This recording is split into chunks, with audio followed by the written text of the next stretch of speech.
Selamat sore, salam sejahtera untuk kita semua.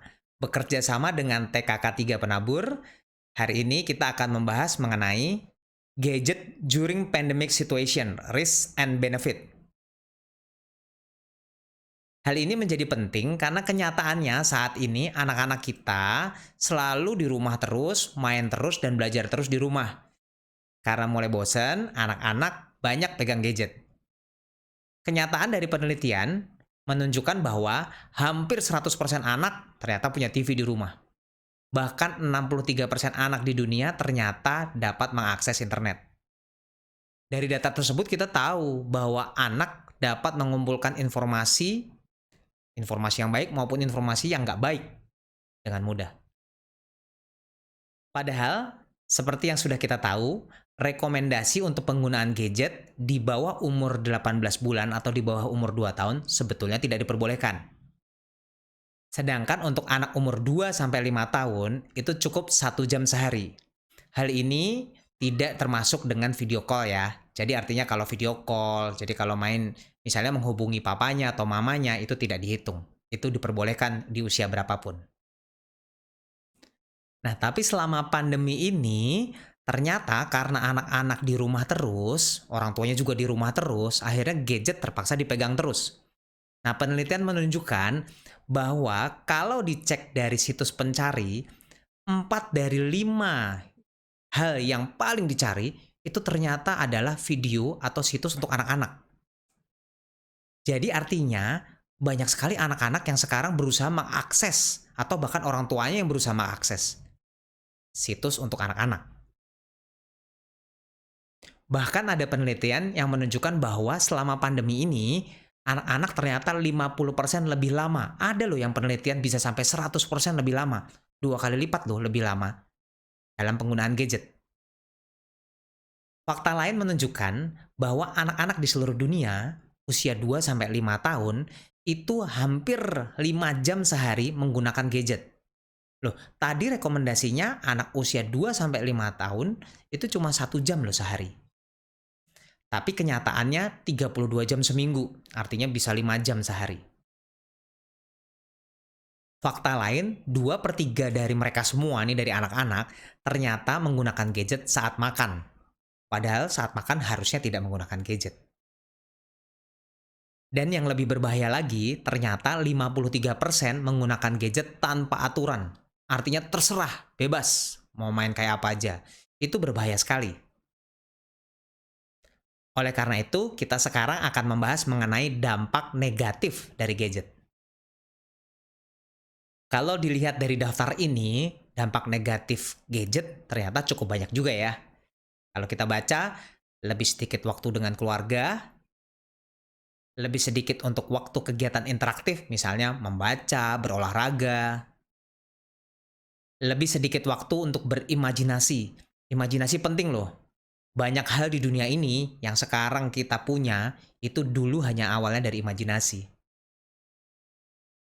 Kemudian anak menjadi lebih banyak melihat iklan dan materi berbahaya.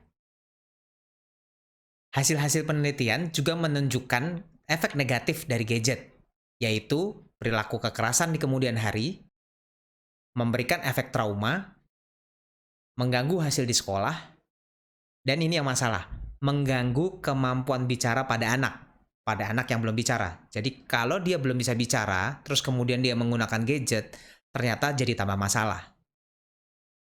Kemudian yang kelima, obesitas. Anak yang sering main gadget lama-lama akan menjadi obesitas karena dia duduk terus, main terus, makan terus, sehingga anak tersebut sampai nggak sempat berolahraga. Hati-hati juga, gadget dapat membuat anak meniru adegan berbahaya, menimbulkan kesulitan tidur.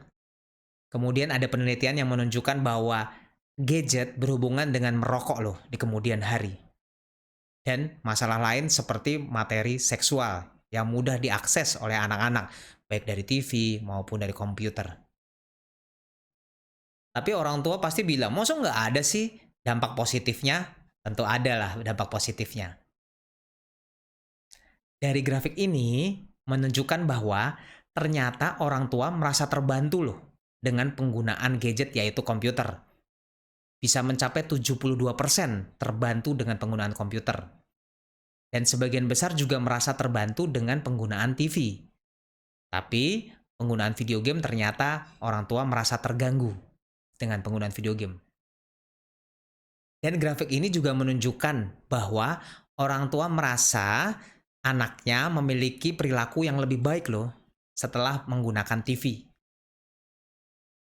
Grafik tadi itu bicara tentang perasaan atau pemikiran orang tua. Tapi penelitian ternyata juga memang menunjukkan bahwa gadget bisa membantu anak untuk berbicara. Dengan syarat anaknya sudah berbicara. Jadi kalau anaknya sudah berbicara, gadget bisa membantu untuk lebih baik berbicara.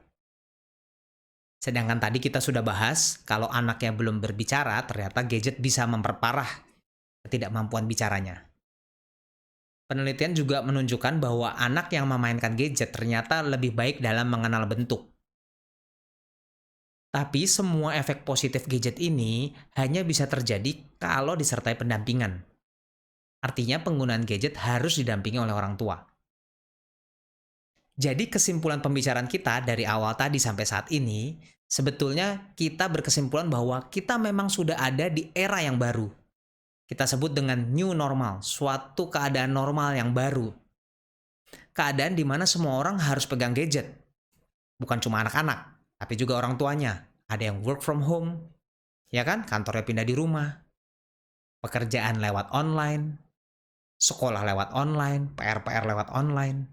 Ini adalah suatu keadaan yang baru, era normal yang baru, dan kita harus beradaptasi dengan itu. Jadi, apapun yang terjadi, gadget sudah nggak bisa dipisahkan lagi dari kehidupan kita maupun anak-anak kita. Gadget dapat menjadi kawan maupun lawan. Seperti tertulis di Alkitab, bahwa semua hal diperbolehkan.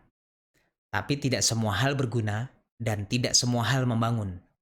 Artinya kita harus gunakan gadget ini supaya menjadi hal yang berguna dan bisa membangun. Kita juga tahu bahwa anak di bawah usia 2 tahun tidak membutuhkan gadget, kecuali untuk video call. Terbaik tetap interaksi langsung. Ingat, terbaik harus dengan interaksi langsung. Dan mengatur penggunaan gadget sangat perlu, sehingga gadget dapat menjadi hal yang baik dan membangun. Nah, dengan ini saya menganjurkan kepada orang tua, karena gadget kan sudah nggak bisa dipisahkan lagi dari anak kita. Oleh karena itu, anjurannya adalah buat peraturan yang jelas. Peraturan yang jelas. TV atau gadget hanya bila pekerjaan rumah sudah selesai. Jadi pekerjaan rumah selesai, baru boleh pegang gadget. Tekankan anak untuk rekreasi aktif. Ingat, rekreasi aktif. Misalnya main bola. Kemudian, nah sekarang terbalik. Kalau dulu maksimal 1 jam ya main gadget, sekarang diharuskan 1 jam untuk main yang bukan gadget. Jadi diwajibkan main 1 jam yang bukan main gadget. Main monopoli, main kartu. Pokoknya semua permainan yang nggak membutuhkan gadget. Jadikan bicara sebuah hal yang utama, ya. Bicara hal yang utama. Ngobrol, bercerita. Dan salah satunya adalah dengan membacakan buku kepada anak. Ingat, efek positif gadget hanya bisa diperoleh bila kita menemani anak kita pada saat menggunakan gadget. Menonton bersama bukan berarti harus kita ada di sampingnya terus-menerus pada saat anak menggunakan gadget. Tapi kita bisa dengan cara menanyakan dia setelah menggunakan gadget. Tanya, tadi habis nonton apa? Habis main apa? Karakternya apa aja? Hal-hal baik apa saja yang bisa diambil? Bahkan hal buruk apa saja yang bisa diambil? Dan jangan sampai anak itu lakukan. Kemudian gunakan gadget untuk aktivitas yang baik saja, misalnya untuk bersosialisasi. Biarkan anak menggunakan gadgetnya untuk ngobrol sama teman-temannya.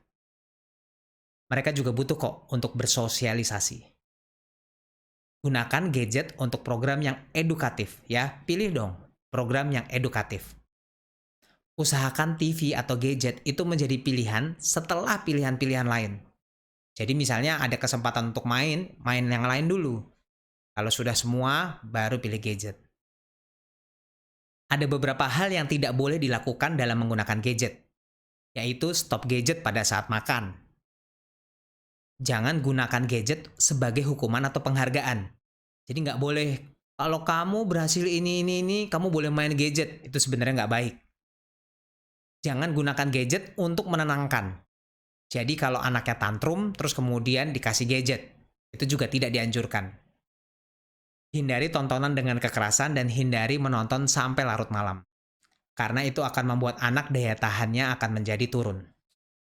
Nah, dalam menemani anak, kita juga bisa melihat apakah ada perubahan perilaku pada anak.